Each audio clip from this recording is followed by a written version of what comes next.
Elle est là. Bonsoir Salia. Bonsoir. Je sais que vous comptez les jours. Parce que le compte à rebours est lancé. 10 jours maintenant, tout pile avant le mariage de Meghan et Harry. Ouais, ce sera le 19 mai.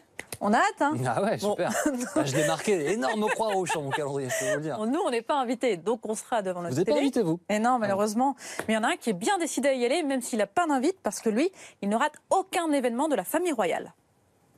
My name is Tony Appleton. I'm the town crier. I introduced the birth of the 3 royal babies, George I, Charlotte II, and now Louise.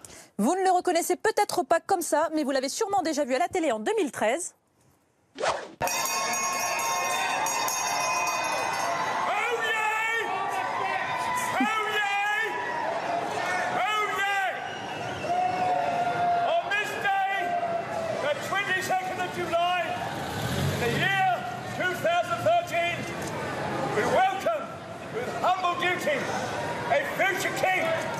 Il a remis ça en 2015.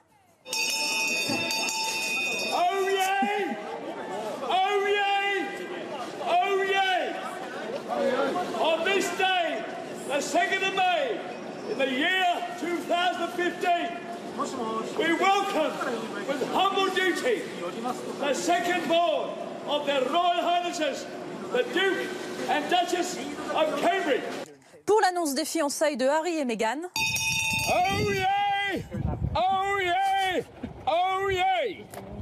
Buckingham Palace proudly announce the engagement of Prince Harry and Meghan Markle. Et enfin le petit dernier. Oh yeah! Bon, c'est bon, on a compris. Buckingham Palace proudly announce the birth of a newly born God Save the Queen. Oh yeah! Il s'appelle Tony Appleton. Tony Appleton, donc c'est donc le crieur non officiel de Buckingham Palace. Non officiel, pourquoi? Parce qu'il ne fait pas partie du protocole britannique. D'accord. Contrairement à ce qu'on peut croire. À 10 jours du mariage de Meghan et Harry, on l'a rencontré chez lui. Et non, il n'est pas du tout obsédé par les Windsor. C'est ici que je vis. Toute la déco ici a un rapport avec la famille royale. Une photo de la reine-mère ici, c'était à son anniversaire. Une autre photo de la reine ici, c'était dans un magazine, donc je l'ai gardée. Et sur le mur, une autre photo d'Elisabeth signée par elle-même. Justement, la reine, il l'a déjà rencontrée 2 fois. La dernière fois, c'était il y a quelques mois. J'ai vu la reine le jour de son anniversaire en 2016. J'étais dans la foule, elle est venue me parler. Je lui ai dit, « Votre Majesté, j'ai annoncé la naissance de vos petits-enfants. »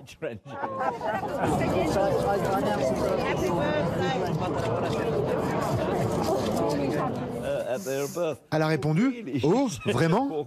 À 82 ans, ce retraité de la marine a trouvé un nouveau hobby, crieur de Buckingham, et la couronne le laisse faire.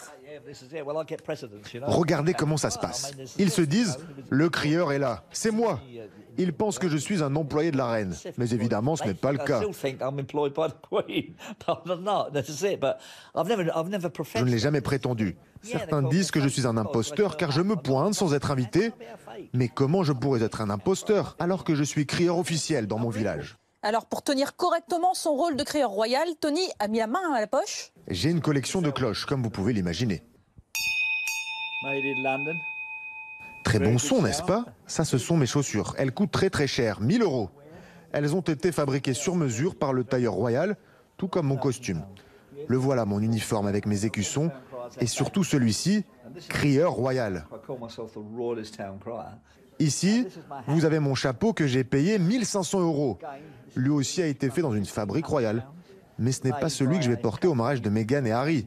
J'en ai fait fabriquer un autre pour l'occasion. Et enfin, l'accessoire indispensable du crieur, le parchemin nouvelle génération, celui-là. Oui, je vais écrire ce que je vais annoncer lors du mariage. J'écris avec un marqueur noir. Oui, on peut effacer pour le réutiliser. Pratique. Et si vous cherchez à comprendre pourquoi il fait tout ça, on va vous donner la réponse. Regardez, j'apparais dans un livre, le Royal Baby Book, édité par Buckingham Palace. Buckingham Palace, vous vous rendez compte? Il y a une photo de moi à l'intérieur, vous avez vu? Ça veut dire que la famille royale me connaît. Il y a écrit mon nom dessus, j'adore. Bien sûr que je suis fier. Mais c'est dommage. Il n'est pas invité au mariage de Meghan et Harry. Il ne fait pas partie des 600 invités. Bon, on le verra quand même. Oh yes, Salia Braclia tous les soirs dans Grand Angle sur BFM TV. À demain.